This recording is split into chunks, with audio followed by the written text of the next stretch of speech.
días, estudiantes del grado sexto. El día de hoy, en la sesión de lenguaje, retomaremos con las temáticas correspondientes al tercer periodo académico 2020. Les recuerdo que la semana anterior hicimos una pausa debido a que estábamos celebrando la antioqueñidad. Eso quiere decir que hoy continuaremos con las temáticas que corresponden a la malla curricular. El día de hoy entonces espero que vengan con todas las ganas y con toda la disposición, porque trabajaremos un nuevo tema que se titula la biografía histórica. La dinámica de la clase se dará de la siguiente forma. Iniciaremos con un concepto de biografía histórica, luego con la contextualización del mismo. Partiremos de allí y continuaremos con las características y por último las tipologías de la biografía. A partir de allí les explicaré entonces la actividad de profundización. Iniciemos entonces con la clase. Muy bien, estudiantes de grado sexto, entonces iniciemos con la temática del día de hoy, que es la biografía histórica. Como les venía diciendo con anterioridad, voy a iniciar con un concepto y luego les voy a referir un poco sobre la contextualización del mismo. La biografía como tal es la narración de los hechos y de los sucesos de una persona que ha sido representativa en el mundo por una u otra cosa. Esta persona pudo haber sido representativa porque ganó un Nobel o porque fue un científico muy importante, porque hizo un aporte a la salud, porque hizo un aporte a la paz. En fin, pueden ser muchos tipos de aportes que pudo haber hecho mundialmente. Entonces, mundial o local. Entonces, este tipo de biografías se realiza a este tipo de personas.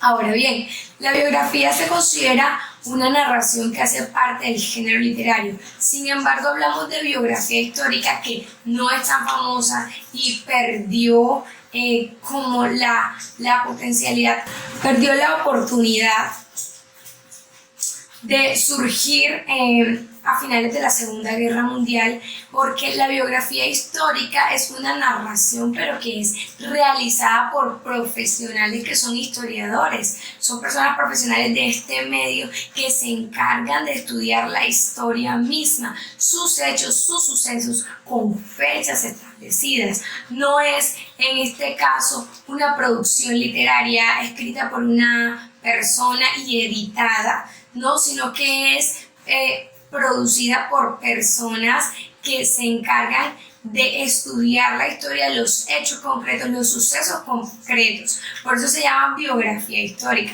Sin embargo, como les venía diciendo, decayó para las finales de la Segunda Guerra Mundial y ahora, a partir de estudios, se quiere dar de nuevo la importancia a la biografía histórica que se necesita realizada, claro está, por los profesionales en historia.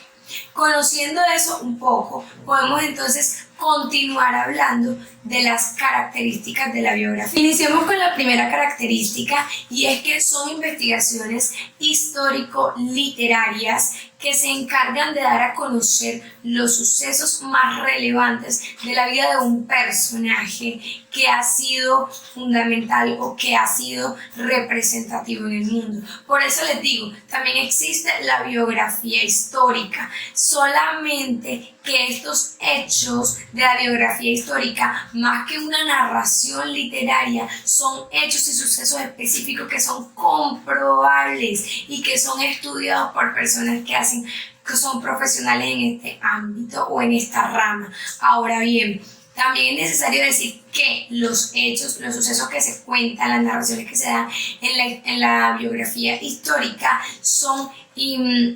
historiográficos que se ubiquen en una zona y en un tiempo determinado, que si se va a los estudios, que si se va a los libros de historia de ese momento, de ese tiempo, se puede comprobar ese hecho, más que una suposición que se hace o que un relato que se narra a partir de algo que yo escuché o a partir de una historia que se pudo haber sabido porque cuenta un primo, por ejemplo, si vamos a hablar de la biografía de Gabriel García Márquez, es un ejemplo, pero yo no tengo muchos datos sobre él. Entonces me encontré a su primo, yo como editor entrevisto al primo y a partir de esa entrevista que yo hago, sumado a los datos que yo puedo encontrar en mi investigación, que es histórica y que también es literaria, entonces yo elaboro mi biografía.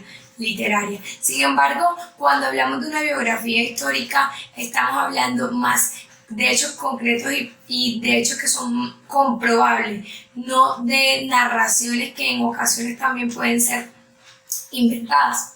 Entonces hablamos de la primera característica, que es la investigación de hechos históricos y literarios. Otra característica que tiene la biografía histórica es que aspira a la objetividad. De modo que es histórica y, como les venía diciendo antes, es comprobable, es verificable.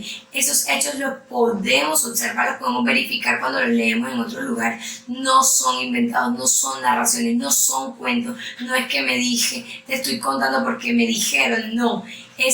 Son hechos comprobables, de modo que es objetiva. No estoy poniendo mi punto de vista o el punto de vista de aquella persona sobre este tipo de biografía. Estoy contando las cosas tal como son, como sucedieron y como han pasado a través de los años, como se ha podido descubrir a partir de los estudios. Entonces es objetiva en mayor medida.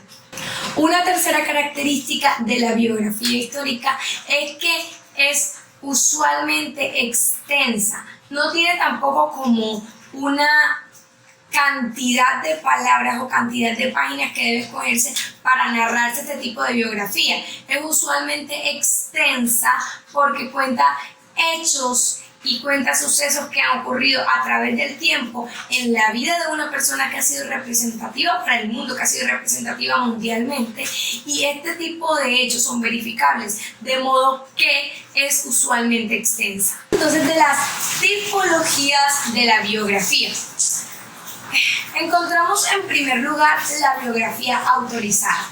Y en segundo lugar, la biografía no autorizada. La biografía autorizada es aquella que ha sido comprobada, que ha sido leída y que ha sido aprobada por terceros o por la persona misma, en caso de que esa persona esté en vida. De modo que si esa biografía se toma, se plagia, puede tener censura o puede tener multa.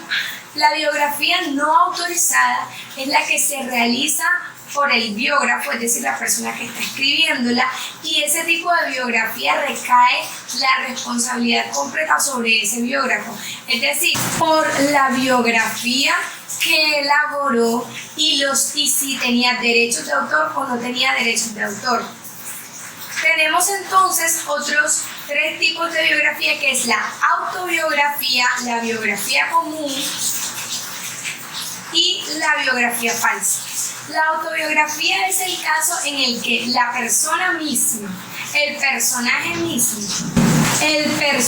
mismo elabora la biografía, teniendo en cuenta que todos esos hechos y sucesos que está contando parten de su experiencia propia.